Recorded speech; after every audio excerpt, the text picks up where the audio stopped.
Hi, welcome back to Exploring the Edges. So grateful that you're here again this week. Today we're going deep in practice, deep in expectations, just a whole deepening. I don't know what else to say. Everything that we're going to talk about, it essentially comes back to going deeper, digging deeper, diving deeper. Yeah. This has been a really beautiful period of time for Jen and I because we're both really deepening into our own medicine and what service is, what service looks like to us. And so we were sitting before we began this conversation just to feel into what does serve the collective now in this moment. What can we speak into that holds the energy for the greatest good? And one of the things that came in first for me is, we're just going to jump right in this week, I guess. Yeah, one of the first things that came in was really this craving a deep connection. And this has been coming up for Jen and I just through the lens of our own relationship with each other, our own relationship to what does a relationship look like, what does it mean to be in a relationship, what does it mean to be a partner. You know, this is a separate thing. What does it mean to be a friend? What does it mean to be in service? And so sort of before we move into that space, something that came in for us when we were anchoring this conversation is something actually that was shared at the Ontario Women's Drum Camp. And so in this space, when we're anchoring the conversation, what are we going to speak about this week? What serves the greatest good?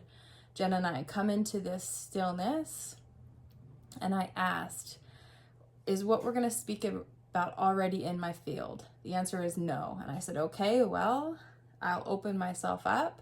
I'll set the boundaries of my channel at unconditional love and above, and I will open myself up to receive this guidance. And the first thing that came to my mind actually was something that Queen said at the Ontario Women's Drum Camp. Queen Hollins, who runs the Earth Lodge Center for Transformation in California, she was opening her space and she was having us, the group of women that had gathered there, she had asked us to feel into what rites of passage look like for us. And she said, okay, just shout it out. What is a rite of passage? You know, birth and death, marriage. Somebody was like, graduation. Yeah. When my kids graduate.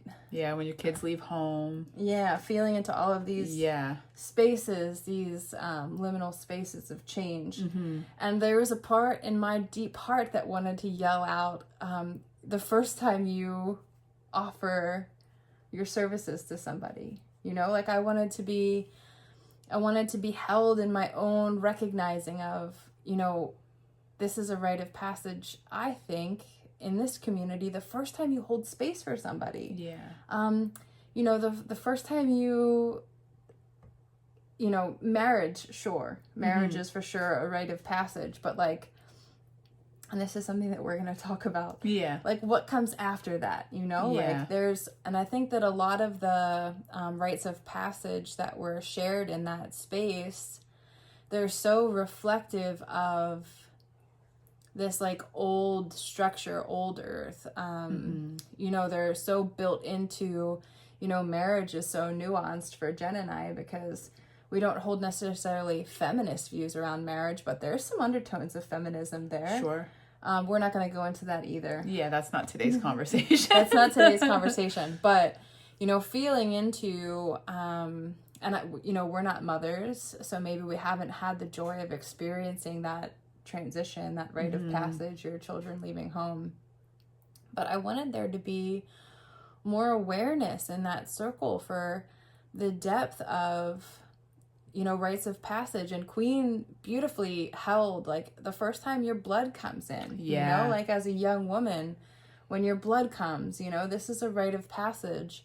And I think that when we feel into the way that people were before now, when we start to trace back through our indigenous roots, through our native roots, through the ways that we were before as a people, we had such ceremony around these changing spaces. Yeah, and I think that sometimes now, like, depending on where you're at and the journey that you're taking, there's going to be things that hold different levels of importance for you. Mm-hmm. But there's a lot around, like, your first car, getting your driver's license, like these things that feel like more surface. Yeah.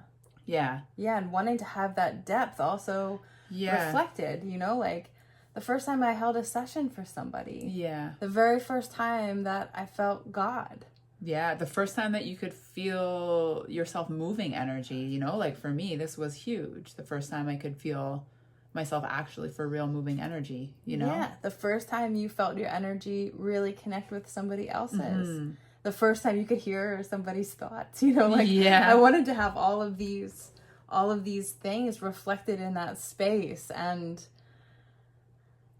yeah, and I just wanted it to be. And so as I started thinking about that conversation and what Queen shared in that space, and I started to feel into this need for creating ceremony around these things that are important to us that maybe aren't important or reflected out. And equally how it's important for you to start to create ceremony around the things that are important for you. So beautiful. If you're experiencing this rite of passage, it's that your children are leaving home. Like create a ceremony around that, you know, and your care as a mom with the child in your house, you know, like create a beautiful ceremony around that opening the offering, you know, if you're having a baby. We saw one of the women that I know had a beautiful birth blessing. Yeah. And so this is different than a baby shower, right? It's a deeper, more intimate space that, you know, these women are holding circle together and they're acting as, you know, spiritual midwives for this new being that's coming. Like beautiful, create a ceremony around that. And I think it's part of this call inside of us that searches for this deeper connection, this deeper understanding, the deeper love, the deeper search even, you know, like what's underneath. And so I think the baby shower is a great example because I think traditionally, you know, here in the United States, Canada, North America, everybody that I know who is having a baby, they're having a baby shower, there's a cake, there's like silly games. There's like, a gift registry. Do you have a tampon in your purse? You know, like it's so not superficial because that's not it. Yeah. But it's sort of centered around these practices that serve old structures like consumerism, capitalism, the patriarchy, you know, we can feel into how all of these things, you know, like, and I know sometimes like pinning the penis on the whatever is harmless, right? Like I do know that it is, and it's just part of the games and fun, and but I think when you hold that straight up against this other thing, which is like women in ceremony, creating an intentional blessing for this new being to come into the world, you know, it's just, it feels totally fucking different. Yeah. And so I think like part of the longing, the deep longing that I have in my own old soul, my own weary old soul, is to find these spaces that are reflecting this deeper ceremony. And I think when we hold those two things up against, we can see the differences. They're so profound. And I think we can also start to do this with other things, you know, like, great, your kid has their first car. That's amazing.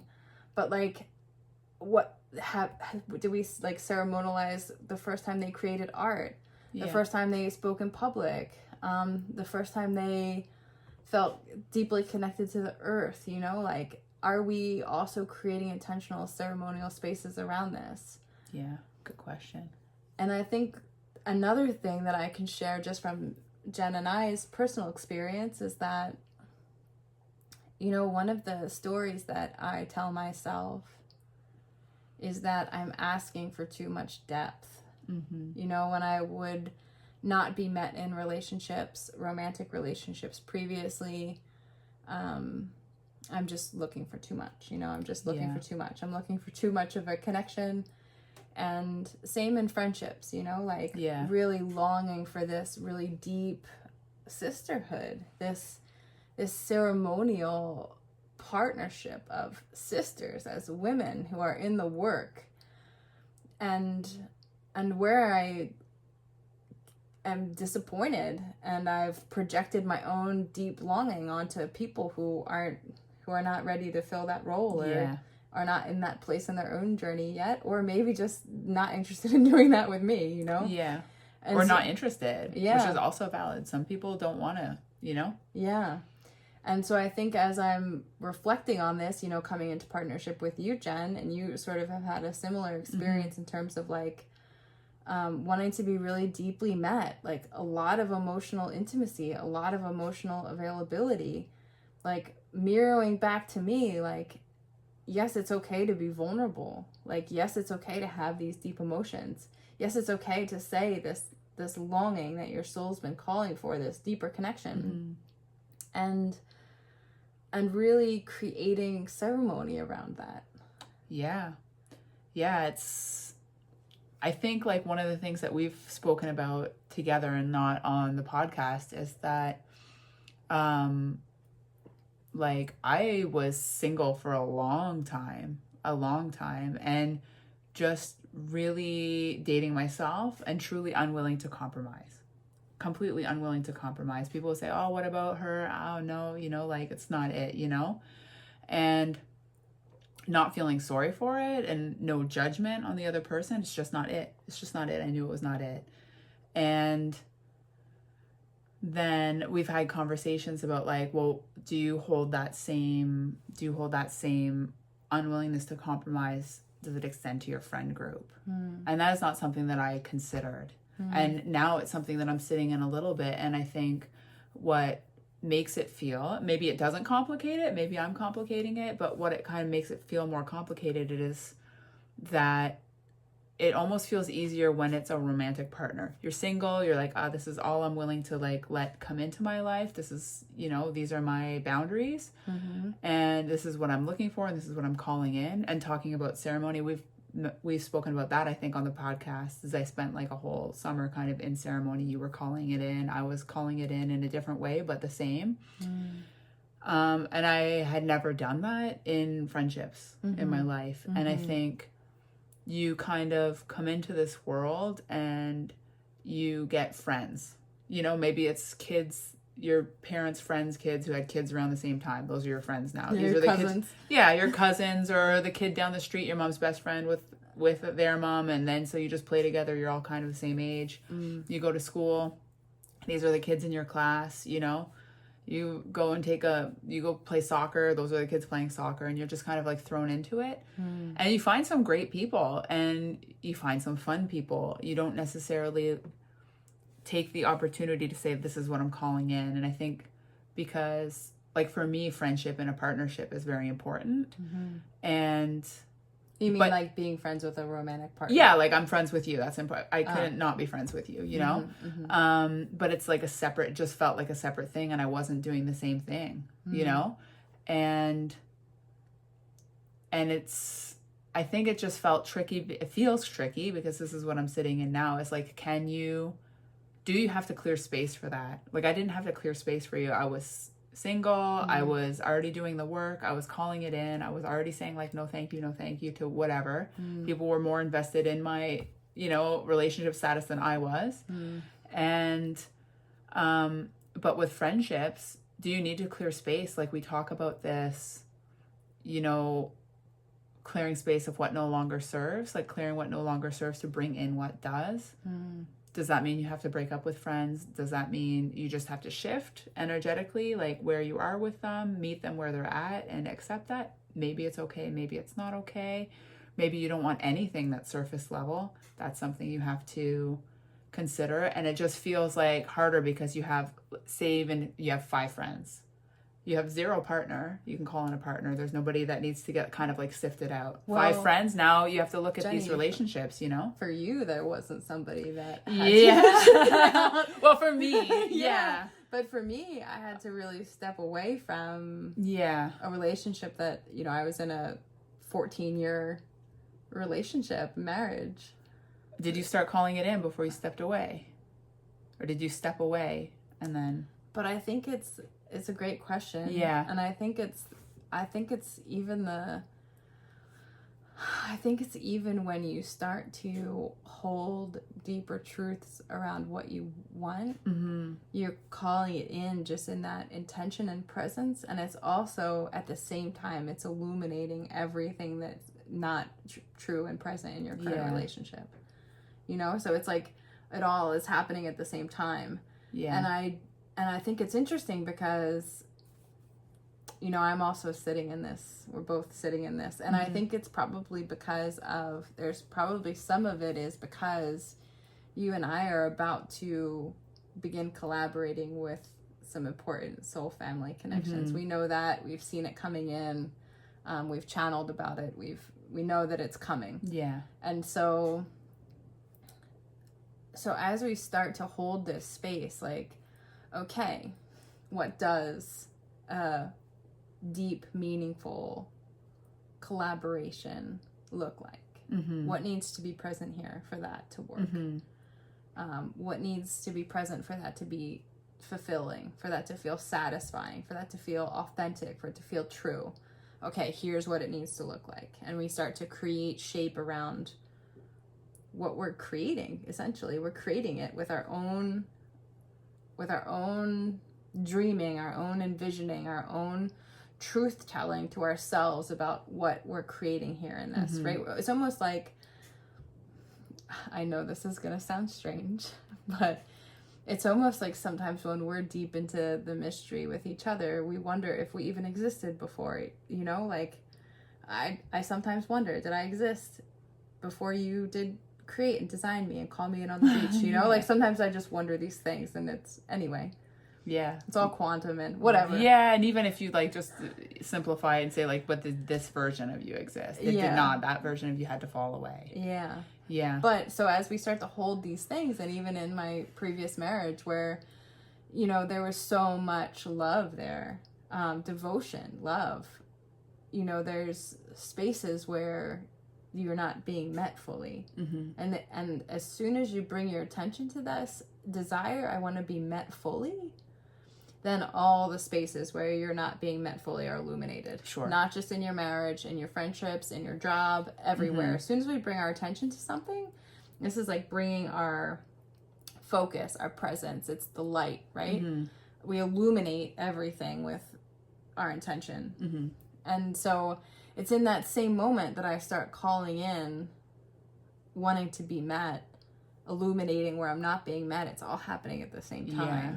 But then you have choices to make. And everybody has a choice, and there's free will. You know? And maybe this is the answer to your question, because I'm also learning it myself. Yeah. I was going to say that I think it's in part because we're starting to seek out this deeper collaboration. You know, we're looking for, you know, partnership, for collaborating for healing opportunities, for holding retreat space, for land management, land restoration, conscious community. We're calling all of this in.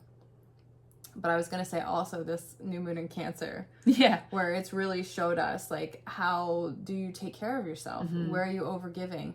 And part of my own shadow, my own story that I've been so consciously working around is this, like, martyrdom, right? Is this, I think it's part of my own Chiron complex natally. It's part of my wounded healer identity. It's part of my childhood trauma. It's part of all of this.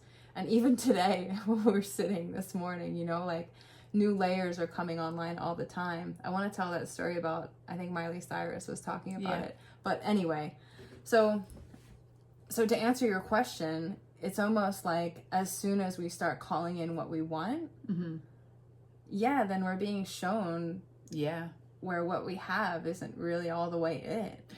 Oh, yeah, absolutely. And then it does take courage to... And to your point, like, what is the right responsibility, you know, like, because it almost feels to me, and I know that this is part of my own personality, I'm very all or nothing, you know, like, you want to go backpacking, great, sign me up for all 2,000 miles of the Appalachian Trail in one go, I'll go, you know, this is how I roll. Mm-hmm. But it almost feels like if I just shifted my expectations, could I have stayed in my marriage? For sure I could have. Yeah. Yeah, for sure I could have. If I just shifted my expectations, I could have stayed in my career, right? But like I would not be in this moment now, being deeply met, you know, uncovering deeper and deeper layers of desire. Yeah. And so it almost feels to me like, I don't know if it's clearing space or if it's just like getting clear and feeling true about what you want and what you deserve and your own limitations on what you think is possible. Yeah. You know, because still in this life, I'm meeting versions of the sisterhood. You know, I meet versions of it all the time, and I have such a deep longing for it that I think it projects, you know, I'm projecting that longing onto every woman that I meet that's in service. This could be it. This could be it. This could be it. Yeah, and same that I used to do the same thing with, I'm reading this book called The Heroine's Journey by Margarat Murdock, I think is the name of the author. We'll check maybe. But anyway, she's saying that, and this is related, but she's saying that when you have this deep mother wound, then in every woman that you meet who's maybe like a little bit older or a little bit more experienced or has a kind heart, you're like, you're like finding the mother in all of these women. And she says in the book that oftentimes you don't heal that deep mother wound until you find the mother, you know, great mother.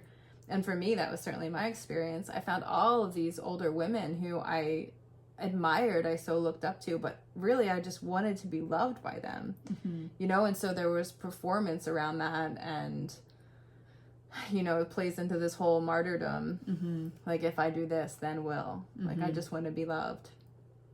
And so Miley Cyrus, I saw this video of her online talking about her experience with EFT therapy. And maybe it's all a scam and pretend and AI generated. I do not know. But she was saying that she was doing, no, it's not EFT, it's EMDR. Yeah. She's doing EMDR therapy. And her therapist is leading her into this path of like, you have stage fright. Let's dig into this. Where does your stage fright come from? And she says that she then in this session has a memory of being in her mother's womb inside of her grandmother. And her mother, I think, was adopted or was given away for adoption. And so she has like visceral body held memories of being inside her mother as her mother was given up for adoption. And that energy of please don't give me away, please keep me and love me, has influenced her entire life up until this moment when she's uncovered it, you know? And so this is the work. Yeah. This is the work, like reaching into these. But I was just going to say, even today, like deeper layers are coming in around this martyrdom and overgiving and my projection onto other women in service. Same way I was seeking, you know, to fulfill this mother wound. Yeah, I have the same wound around deep longing and deep connection. And I think a lot of women have it because we haven't really had this, you know, the way that we were talking earlier, like having these really beautiful ceremonial spaces of intentional depth and connection. Yeah, and I think when you have that, then maybe you're like not going through, maybe it's like having like your group of friends from soccer, you know, except you're in a group of people who have held you since birth. Yeah. You know, you come in and you go to this circle with your mom and then you've stayed in the circle, you know. I'm not sure. I'm not sure what the answer is. I'm sitting even like in labels being helpful but also crazy. You know, it feels like there's like 2 labels, maybe 3. You know, you have acquaintances, you have friends, and you have like a best friend. You know, if you want to stretch it to 3. I think soul family. Soul family. But but like, yeah, sure, soul family, but I'm in between like this acquaintances and friends. Like now I feel like there's many people in my life that are not acquaintances, but it doesn't feel like they're friends either. You know, like I don't hear from them. I maybe see them once a year, maybe.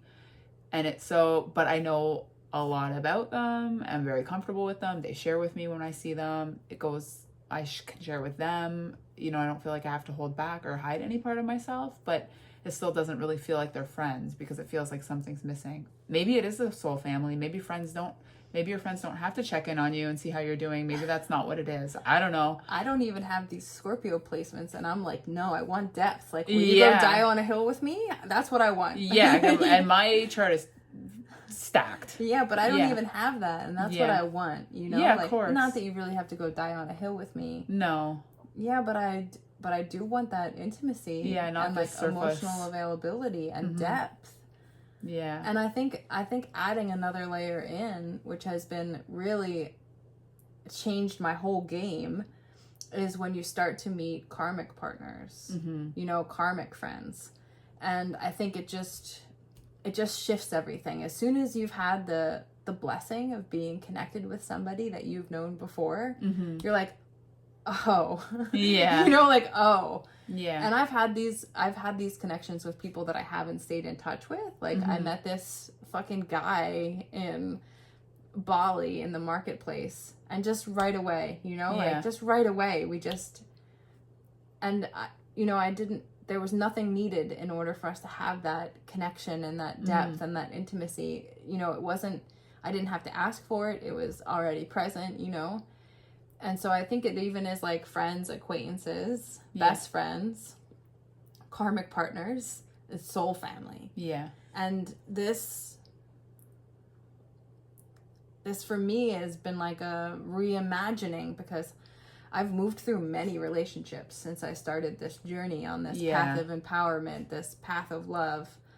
And sure, there's been times where these people have exposed my own shadow of being unwilling to compromise, or giving with strings attached, or martyrdom, or all of these own lenses that I've had to look at. But at the end of the day, this thing is still missing, and it's the thing that I found with you, you know, like, and I'll just share, like when you and I came together, we had lots of sex. Yeah. Like for months and months. Yeah. Just sex all the time. Lots of sex. And then we held ceremony. And then after that, it was different from then on. Yeah. You know, and feeling into the difference between, oh yeah, this is fucking hot. It's on a counter in a cabin. Like, this is hot sex. You know, it's hot. Yeah. And then feeling into like, now we're altering reality with the power of our love. You know, because this is how big the shift was. Yeah. You know, coming from this casual, like, baby shower sex into this, like, ceremonial, sacred union. We are collaborators now in alchemy. Yeah. Right? We're in service. Yeah, what do you do with the energy that's built up? We're in service. And so, we could have a whole different conversation around sacred sexuality, but it's the same thing as a baby shower and a birth blessing, right? It's the same thing. And so, like, that's what I think I'm looking for now in, like, everything. The women that are my friends, you know? Like, it almost is like, you know, I just don't want to believe that I'm asking for too much anymore. You know, I just want to ask for what I want. That real depth of connection, that real intimacy, availability, like conscious conversation, like mirroring and growth mindset, and like all of this stuff. Like, I don't want to say to myself in my field anymore, this isn't possible. This is too much. Yeah. I'm asking for too much. Yeah. Like, I'm just done. Yeah, I don't want to say it with anything. Like, outside of friendships, outside of relationships. Done. Yeah, because you had showed me this video of this guy that's like, just make the content. Just make the, and what did he make, like $100,000 in a month or something insane? Something outrageous. And, you know, like the things that we could do with that money. But I watched the videos that, like, they're for entertainment. And I was like, I don't even want to do it. Yeah. I don't even want to do it. There's not enough depth to them. And I think it's okay. Like, people need to laugh. It's important. You know, you're a comedian, make people laugh. That's your gift. Do it. Because it is changing the world, I do believe. You're a musician, make the music. You're an artist, make the art. It's changing the world. Yeah. But for me, and maybe it is all the Scorpio placements, maybe it's something else, maybe it's amplified by being with somebody who feels the same way regardless of placements. It just feels like I don't want to do something fluffy just to make money to be able to do other things. And maybe that's something that does should shift, but it's just like not, I don't know. I'm struggling with it. I'm struggling with it right now, you know? Yeah. Because like maybe we could be making money doing these videos and then like doing stuff with the money, but it just doesn't feel like it. Yeah. And no shade. Congratulations. Make the content. It just doesn't feel like our content, you know? Yeah. Yeah, it's interesting. And maybe this is the doorway into this next thing that we wanted to talk about, which is that, you know, a huge component of the magic of our relationship, the magnetism of when you and I are together, is that we are in service, you know, and I think that that means different things to different people. And it's been highlighted a lot around me recently, this, like, what does it mean to be in service? And we had a beautiful opportunity to have a conscious conversation recently with a friend of yours from the drum community, and feeling into, like, what does it mean to be in service? And even today, you know, I had a beautiful integration call with a team of women that I worked with. And, you know, it's just, it feels like our approach to service comes with that same level of depth in how we relate to one another, in what we're looking for in partnership, and what we're looking for in friendship, and what we're looking for in collaboration. Yeah. There's depth. In the same way that, you know, we had mentioned, like, you know, when you and I hold space, when we hold space, we're fully, intentionally invested in and committed to holding that space. When you and I do anything, you know, we're fully present, we're fully intentionally invested. And I don't think many people, like, do it that way all the time. Yeah, I think, you know, we chefed for a retreat, and we were there to chef, and we did not sleep the whole time. Like, the first night we were just awake, and we were like, well, like, maybe let's try and like ground the whole house, because the energy was wacky. You know, people come into a retreat at the beginning and they're carrying all their stuff. Yeah. And I don't know that everybody does that, you know? Yeah, it's because we're fully in service to that collective. Yeah, that anywhere that we are, you know, it's just, okay, well, what is needed now, and what can we do? What serves the highest good of all? And maybe grounding the house doesn't, and so we don't do it. And maybe it does. Maybe it shifts everybody's weekend, you know? Everybody sleeps for the first time, you know? I'm not sure, but it does feel like that. And, you know, at drum camp, we didn't sleep very much. I was there to teach djembe, but I was still like, you know, holding space for the collective, dancing for the collective, holding the group, sending love out to the whole camp, you know, like it was, and very intentionally, you know. Yeah, of course I know. Yeah, well, I know you do, but for the people. But I'm just reflecting on this in this moment, like, you know, like, we could have gone to the retreat, and, you know, we're there to chef. We didn't have to do any of the other stuff that we did, right? But it's who we are as people. Yeah. It's who we are as lovers. It's who we are as space holders. It's just who we are. And so I think once you have that focus of that thing, you know, like, I used to make a lot of money with it for the financial industry. Yeah. You know, like, because it's a gift. It's like a magic. It's a gift. And so now that I've been able to shift the magic of that gift away from this into this, you know, it's like, I never did anything just that way, you know, like, even when I was in, you know, previously in corporate America, like, I never did my job, you know. I was also, you know, doing many other things, and nobody had asked me to, and it's just the way that I give. And so it feels really good to be able to hold this level of integrity, to model this possibility. This is what it can look like. This is what it can feel like. Yes, this is possible. It feels beautiful to be able to hold that and model it out. And I think that we can talk about this as it relates to how we're all being called right now in this moment. So it's the same as in my marriage when I was like, you know, it's the same as when I was in my job and I was like, don't want to use this for that. I want to use it for this, right? Yeah. And so that's what's happening now collectively. Yeah. We're all looking at what we have greater awareness around what our heart really wants, what we desire, Yeah. who we are without all this other stuff.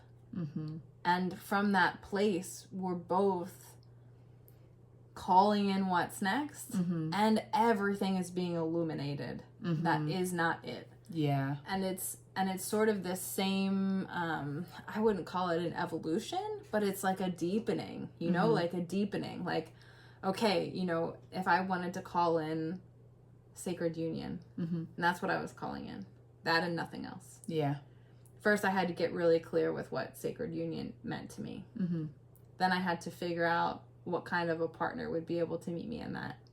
Then I had to figure out what would be a collaborative, heart-centered, service-focused partnership. You know, then I had to figure out, like, what qualities, you know? So we go through these, and I, you know, wrote them all down and did a lot of sex magic around it, you know? But, like, yeah. you write it all down, and you do whatever your manifestation process is, you know? And so that's where I see the collective right now, is we're all sort of being called in, we're having this knowing. Yeah. Like, here's my thing. Here's this, I want that. Mm-hmm. Here's how I want to be met in partnership. Here's how I want to have sex. Yeah. Here's how I want to do whatever. Here's how I want to be mm-hmm. a mom. Here's how I want to be a leader in my community. Here's how I want to hold space. Yeah. Here's how I want to sing. Yeah. You know, like, this is how I want to feel in my body, mm-hmm. you know? And so this is what's happening now. And I think that this is where, you know, this, like, dark night of the soul comes in. Yeah. Because I think there's always a place in our path where we're met in this space. And it's the same space as, do I continue to have these friendships around me, mm-hmm. or do I... It's all the same. And I think, like, you know, if you start to list all of these things that you just mentioned, I won't list them because we're short on time, but like, trust yourself, trust your heart, listen to your heart, sit, the whole thing that shifted. Well, I did speak about how the Dunumba in the last episode was the catalyst, but the major shift was on Lionsgate last year, August 8th, 8/8, when I sat down and I was meditating and I spoke to my heart. So I'm sorry that I didn't listen to you. You know, you were shouting and then you got quieter and quieter because I kept ignoring you. You know, like, I had this heart to heart with my heart and promised to listen. That's why I posted. That's why I reached out and said, hey, do you want to be friends? Because my heart was like, ask her, you know? I didn't want to. Like, it's scary.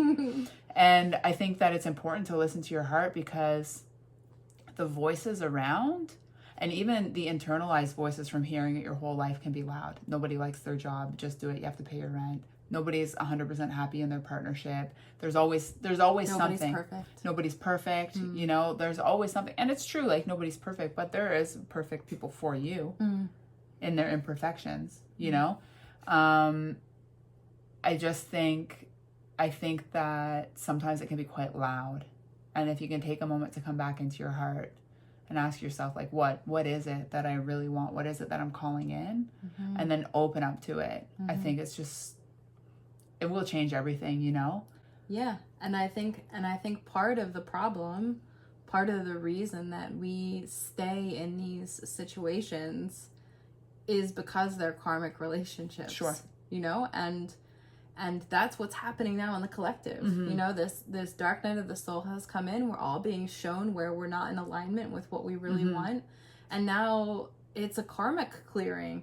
We're working on untangling ourselves from all of these old thought patterns, all of this old wounding, you know, all of these below the surface conscious programming beliefs that we hold about ourselves. We're untangling ourselves from relationships that we've had with people for many lifetimes. You know, this is where we find ourselves now. And I think that what we're doing as we work through these things, as we're moving into even deeper and deeper connections. Yeah. And deeper karmic relationships. Yeah. And now we're talking about soul family. Now we're talking about twin flames. We're talking about sacred union. We're talking about soulmates.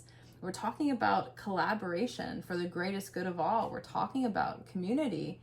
And we didn't have, personally me, I didn't have any of that stuff in my vocabulary 3 years ago. Oh, a year ago. Yeah, it just wasn't a thing. Yeah. And so it's been a really beautiful blessing to be able to walk through these karmic relationships and these darker parts of, because it takes a lot of courage to look at your wounding, you know, and it takes courage to call in people who will show it to you with love. Like, it takes courage to do those things. And I think it's always coming back to, something that we heard today when we were channeling is like witnessing in compassion.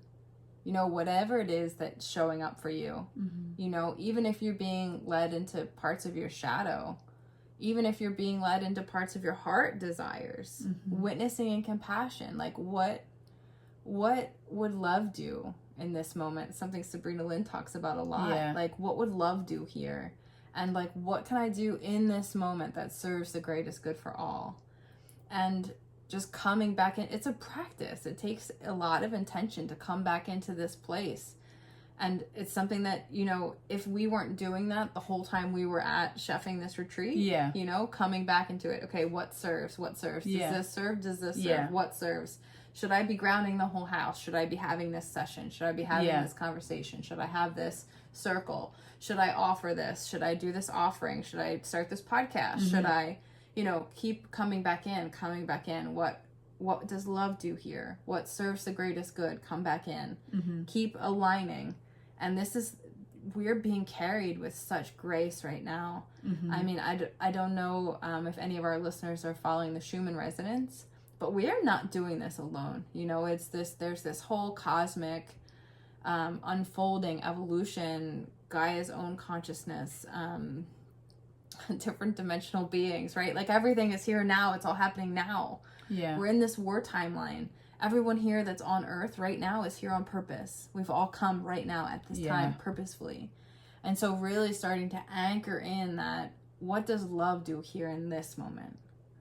And being willing to look at places in your own being where you can hold deeper compassion, where you can hold deeper love.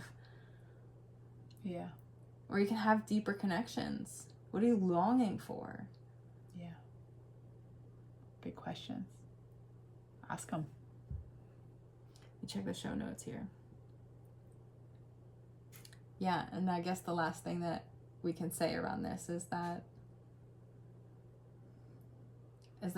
probably anybody who's listening to our podcast, probably our audience, probably you're doing the work.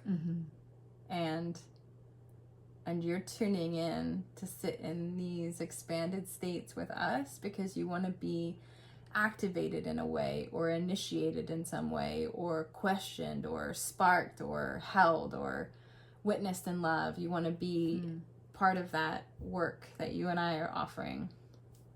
Just from our own, here's what my experience has been. Here's what my love looks like. And so probably if you're listening here with us, the thing is that we are not faced with these dark nights of the soul. We are not faced with lifting karma. We are not entering or exiting karmic contracts or relationships because we're a new soul. We're doing this work because we're an old soul. We've come in this time to do something big, to do something that is so needed, to do something that's important right now in this time. And so we can start to view these challenges that are showing up in our lives. Like, Jen and I don't even have a place to live, really, This feels like a big challenge. Yeah, we have this space now, but... So it feels like a challenge. And the thing that we have to remind ourselves is that we would not be met with these challenges if we were not doing the advanced work that our souls came to do. Yeah, of course. It means that we have completed the other lessons, and then we're on to, school doesn't keep getting easier and easier, Yeah. And this is essentially soul school. This is earth school. Yeah, Earth school. Yeah, it's earth school, and we signed up to be here. And so if you're having big challenges, does it feel like it's the first time that you've had this challenge, or is this a challenge even that has presented itself in a different way in this lifetime? So, it's a lesson. These karmic challenges, they're all lessons. We have to get through the lessons and learn from them. And yeah, it's a lot sometimes. It's good. Bigger and better things are coming. Yeah, and that's just it. And we talk about this all the time. Like, I shared a story on my personal Instagram account recently. Like your fish is going into bigger and bigger ponds all the time. And so, what I thought was possible, and I already thought it was possible for me to change the world. I've been sitting in it since I was a kid. I just knew that this is the magic that I hold, right? It's possible for a person to change the world, and I could do it. And even after my initiation in Bali, coming into this, I sat in big, I had visions of me holding space for thousands of people, right? And then integrating that. Can I really hold space for thousands of people? What do I need to do to get to this place where I'm holding space? Now that you and I have come together, the power of us together, it feels infinite. It feels so expansive, exponentially bigger than anything that I thought I could do by myself. And so, yes, of course, everything that's in that huge field that is preventing us from achieving those things, from holding that level of love, it's all here now for us to work through. Not to mention our twin flame journey. Yeah, that's lighting things up all the time. Yeah, it sure is. Yeah. Yeah, so where are we saying? What are we saying? It's possible. The deeper connections are possible. Yeah. And just witnessing in love and all of the hard decisions that you may be having to make in order to move from one place into the next place. Yeah, and if it's a heart longing, if it's a soul longing, keep it. Don't listen to the internal voices that come from outside. External voices. Well, external voices too, but they're all saying the same thing. It's good enough, or nobody likes their job. If these are your internal voices, they came from outside. Yeah, and also you're asking for too much. Yeah, you're not asking for too much. We say it. You're not too much. You're not asking for too much. Yeah. Yeah, hold it. Yeah. Yeah, because you're not going to get it if you don't ask. Yeah, it's ask true. for it. And also circling back to this beginning where you can see the baby shower and the birth blessing. And it doesn't have to be about babies or showers or blessings. It can be about anything. Where you see the old version and the more heart-centered for you, more aligned for you version, creating space to make it, this is how we birth into reality. We hold it in our hearts. We have to make it manifest in physical reality. It's birthing it into being. And so this is it. Yeah, this is the message for today.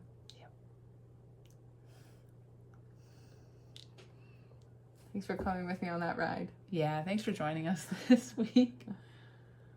Sending you all so much love. Yeah, so much love for wherever you're at on your journey. And I hope this has been an interesting conversation. Yeah. And thank you so much for listening. Yeah, thanks for listening. We hope it serves. See you next week. See you next week.